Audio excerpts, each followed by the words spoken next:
In this tutorial, I'll be teaching you how to cut, sew and bead this beautiful asymmetric hemline blouse with cap sleeve. Hi guys, welcome to my YouTube channel, and if you are new to this channel, you are highly welcome, and to all my returning subscribers, thank you so much for always stopping by. The inspiration of this blouse is the picture showing at the center, while the blouse I recreated is the video played at the right and also at the left. So guys, if this is a tutorial you're interested in, please like this video, drop a comment for me in the comment section, share this video with your friends and community, and if you haven't subscribed to this channel, please subscribe and also click on the bell icon to get notified whenever I drop new videos. Thank you. For this blouse, I made use of about 1.5 yards of crepe fabric, and I added my ST to the back of the fabric before cutting the pattern. That's why the ST is at the back of the fabric.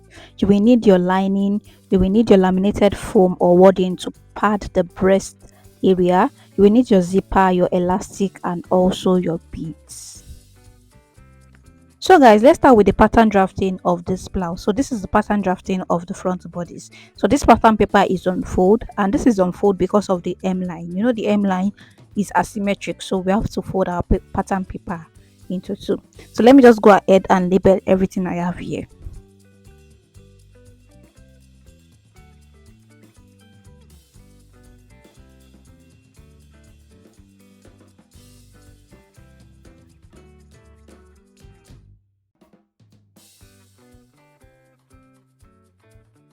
So guys, at this blouse length, I have 4 inches extension downward because of the shape we have at the blouse length. So I added 4 inches here for the extension there.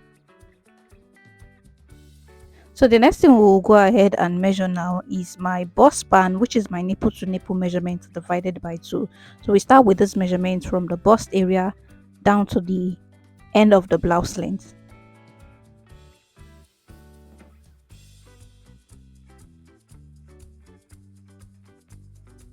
After measuring, you go ahead and connect all the points with a straight line. After connecting, the next thing we'll do now is to tighten our underbust. So at the underbust area, I will take 1¼ so I'll take 1¼ to the side front, and to the center front I'll just take ½ inches. So on the waist also I'll take 1¼ on the blouse length area I will take 1¼ so at this other side, which is the center front, I'll just take ½ inch. So you connect all the points downward to with a straight ruler. So after that, the next thing I will do is to go down by ½ inch at my bust line. Then I will just mark a short line there.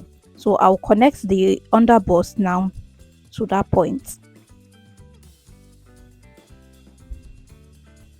So for this side also, I'll connect for this part here. As you can see, that I just connected it upward. So now at this part, for this part, we'll come back to that. So let's measure our bust divided by 4. So I'll also measure my waist divided by 4. So what I took out here, I will add it back. So at this blouse length over here, I will measure my hip divided by 4. Then what I took out there, I will add it back. So now let's go ahead and connect my bust to the waist, then the waist to the hip with the curvy side of the French curve.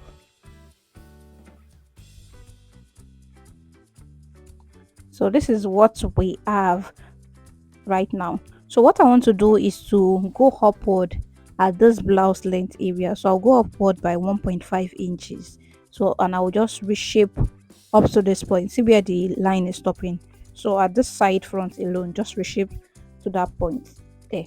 Just reshape like that. So leave that aside. So now let's take our other dart.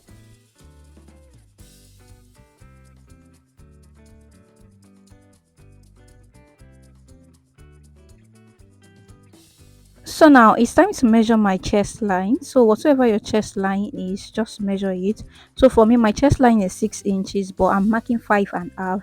This is because I don't want it to be too low. You know, we'll still do some scallop edges there. So my bust length was, my chest line rather was 6 inches, but I measured 5½. So now I'll tighten this upper bust, which is also the chest line. So I went inward with 1 inch, just like that. So with 1 inch, that's what I did. at this point. So the next thing I will do now, I will replace what I took out here at the armhole area. So we don't actually need this part, but let's just replace it first. So after replacing, you can go ahead and reshape the chest line to the so guys, for the wideness of my chest area, I want it to be 6 inches. So at the center front, I have 4.5 there, and at this side front, I'll be taking the remaining 1.5 inches. So the next thing I will do is to fold this dart in like this. This is because I want to reshape this side. So I notice that if I don't fold this, I usually have some excess at the side front. So I will rule a line. So the new line I ruled there will be the line I will be using. So because I'm working with 12 inches wideness at the chest line, so instead of replacing what I took out at the upper bust, I will not be doing that again because that will be too wide if I replace that. So I'll be using the same initial armhole. So the next thing I did was to take my side dart. So the difference between my half length for the front and the back is 1 inch. So that's why I took 1 inch at this point.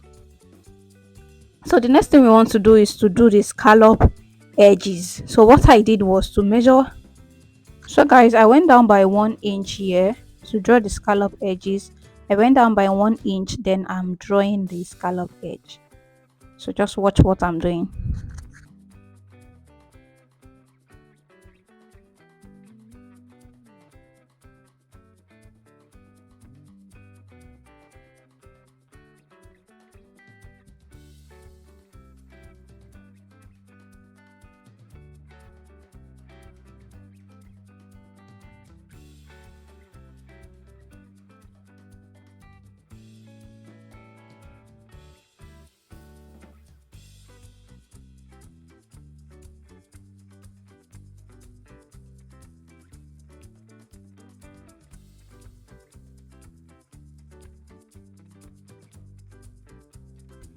Like I said earlier, that the wideness of the chest area that I'm working with is 12 inches. So here I have 4.5, and I'll be taking the remaining 1.5 at this side. So initially I should have reshaped this armhole like this.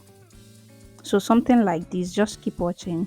So the armhole should have been like this, but because I'm working with six I'm working with 6 inches and I won't be needing that part, so that's why I just remove that other side. So the next thing I want to do is to transfer some of this measurement to the back. We are working with an asymmetric hemline, so we need to transfer some of this measurement. Just keep watching what I did.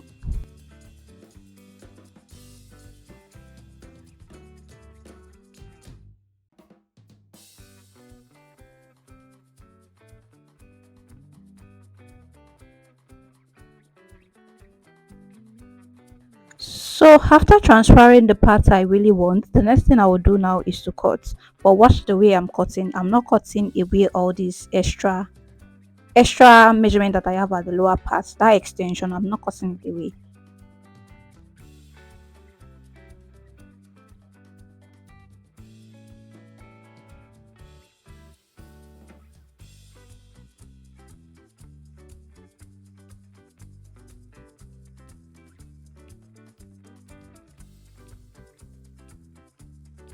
After cutting, this is what I have here.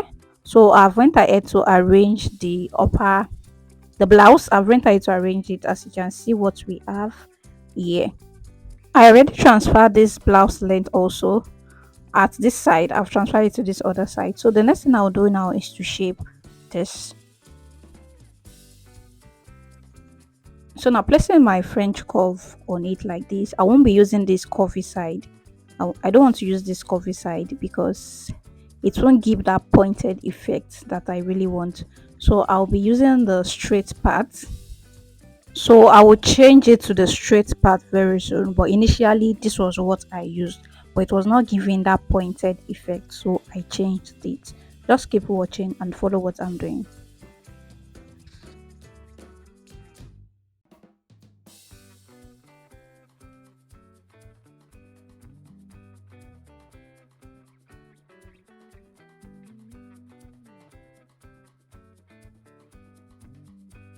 So guys, after marking this point, I noticed this was not pointed. It won't give that effect on this blouse. So at first, I thought of adding an extension to that 4 inches. I added 4 inches extension at first, so I thought of increasing it to maybe 6 inches. But increasing it, I noticed like the blouse will now be too long, like the blouse will be too low. So what I did next was to just extend this upward at the side of the blouse. So I went up again by 1 inch around this area, so I now reshaped this. So that was when I now used the straight part of my French curve. So I used the straight ruler to just connect it. So I went up by 1 inch on both sides, then I reshaped it.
So after I reshaped this, I noticed that it was now giving what I wanted to give.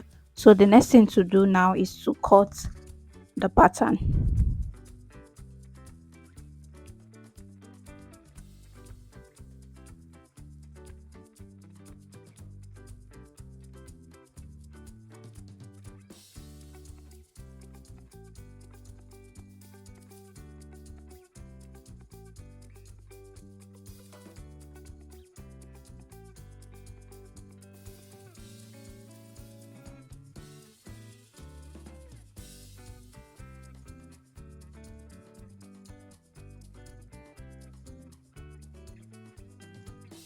After cutting, the blouse pattern is ready for the front.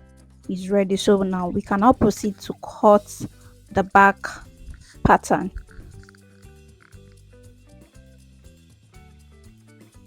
So this is the back pattern. I will label this side the zipper allowance. If you want to put eyelet at the back, that is, you want it to have a lacing, you can also do that. But I just want a zipper on mine, so that's why I'm adding the zipper allowance and I'm using this method. If you are using the lacing method, the back will be kind of different from this one. So I went ahead to label what I have there. I have my shoulder, my armhole, my waist, and my blouse length. So for the back, I did not add any extension at the back. So no need of the extension at the back. So guys, I went ahead now to measure my bust divided by 4. Then I went ahead to measure my waist divided by 4. I had 1 inch that. Then I had another half inch for zip bulging, to prevent zip bulging. So at the blouse length, I measured my hip divided by 4, and that's all at the hip area. So I'll connect the armhole to the waist, then I'll connect the waist to the blouse length. So to shape the blouse edge here, so I'll bring one of the pattern from the front, I'll place it by the side just like this, then I will use this to mark where the shaping for the back blouse will start from. So I'll just start shaping from that point to the zipper allowance area.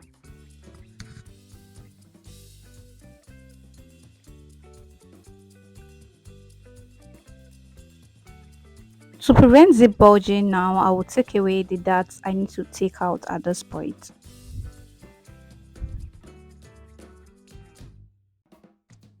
Then I will go ahead now and locate where my darts will be on the back pattern. So I measured my zipper allowance first, then I measured my nipple to nipple measurement, divided it by 2 plus half inch, then I rolled a line upward like this. So I'm rolling this line very long because I want this back bodies to be divided. So I want to open up the back bodies. So after that, I went ahead to take my dart on it.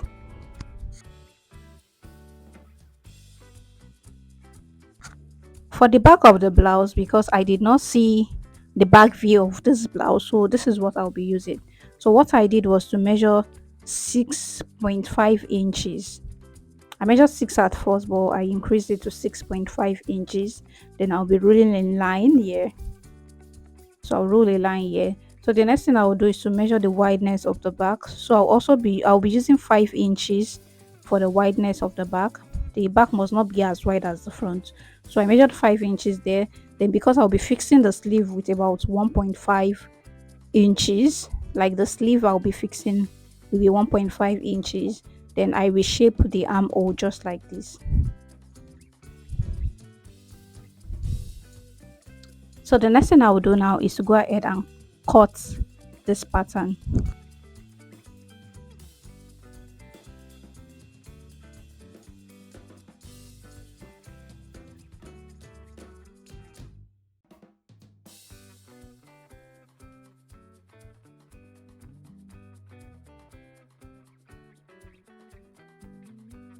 So guys, these are all the patterns you need for the blouse. The only one left is just the sleeve pattern. So in my next video, I'll be showing you the sewing process of this blouse, and I'll also be showing you the sleeve pattern. This is what the sleeve pattern looks like. So I'll be showing you how to draft this, and I'll also be showing you how to bead on the blouse to achieve a very perfect result. So if you haven't subscribed to this channel, please subscribe. Also click on the bell icon to get notified whenever I drop the second video. And if you haven't liked this video, please like, drop a lovely comment for me in the comment section, and also share this with your friends and community. Thanks for watching. I will see you in the next video. Bye.